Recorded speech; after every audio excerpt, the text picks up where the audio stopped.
തൊടുപുഴ നഗരസഭാ ചെയർമാൻ തെരഞ്ഞെടുപ്പുമായി ബന്ധപ്പെട്ട് ഇപ്പോൾ മുസ്ലിം ലീഗ് കോൺഗ്രസ് സംഘർഷമുണ്ടായിരിക്കുന്നു എന്നുള്ളതാണ് ഏറ്റവും പുതിയ വിവരം. തത്സമയ ദൃശ്യങ്ങളിലേക്കാണ്.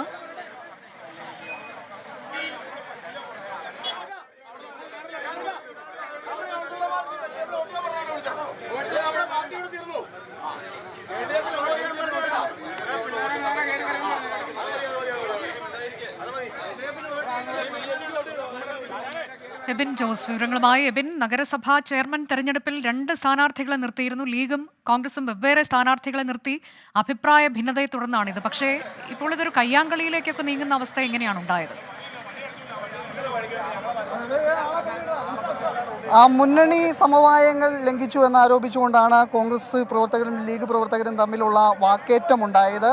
നിലവിൽ ചെയർമാൻ തെരഞ്ഞെടുപ്പ് പുരോഗമിക്കുകയാണ്. ആദ്യ റൗണ്ട് കഴിഞ്ഞപ്പോൾ LDFിനാണ് മുൻതൂക്കമുള്ളത്. കാരണം കോൺഗ്രസിനും ലീഗിനും ചേർന്ന് UDFിന് വലിയ മുൻതൂക്കമുണ്ടായിരുന്നു. 13 കൗൺസിലർമാരുണ്ടായിരുന്നു. പക്ഷേ ഭരണം കൈവിട്ടു പോകുന്ന ഒരു സാഹചര്യമാണുള്ളത്. കാരണം ഇതിനു മുന്നേ ചെയർമാൻ തെരഞ്ഞെടുപ്പുമായി ബന്ധപ്പെട്ടുകൊണ്ട് നടത്തിയ സമവായ ചർച്ചകളിൽ ഇരു പാർട്ടികളും തമ്മിൽ ധാരണയിൽ എത്തിയില്ല. അതായിരുന്നു ഇത്തരത്തിൽ വീണ്ടും LDFിൻ്റെ ഒരു സാധ്യതയിലേക്ക് എത്തിയത്.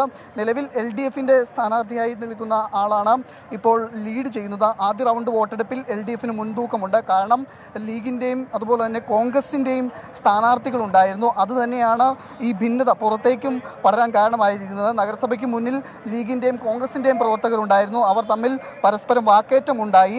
ഈ മുന്നണി മര്യാദകൾ ആരാണ് ലംഘിച്ചത് എന്നുള്ളതിനെ ചൊല്ലിയായിരുന്നു തർക്കം. ഇരുവരും തമ്മിൽ വാക്കേറ്റമുണ്ടായി. സംഘർഷത്തിലേക്ക് കാര്യങ്ങൾ നീങ്ങുന്ന സാഹചര്യമുണ്ടായപ്പോൾ പോലീസ് ഇടപെട്ടിപ്പോൾ ഇരു വിഭാഗം പ്രവർത്തകരെയും പിന്തിരിപ്പിച്ച് നിർത്തിയിരിക്കുകയാണ്.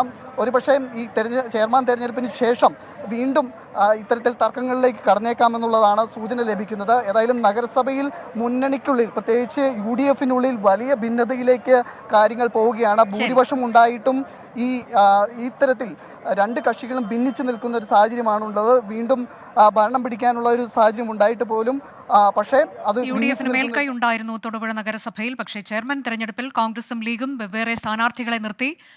മുന്നണി സമവാക്യങ്ങൾ അത്തരത്തിലേക്ക് മാറിപ്പോകുന്നു. അത് ആരാണതിന് ഉത്തരവാദി എന്നതിൽ വാക്കേറ്റം, അത് സംഘർഷത്തിലേക്ക് പോകുന്നു. ആ ഘട്ടത്തിൽ പോലീസ് അവിടെ എത്തി.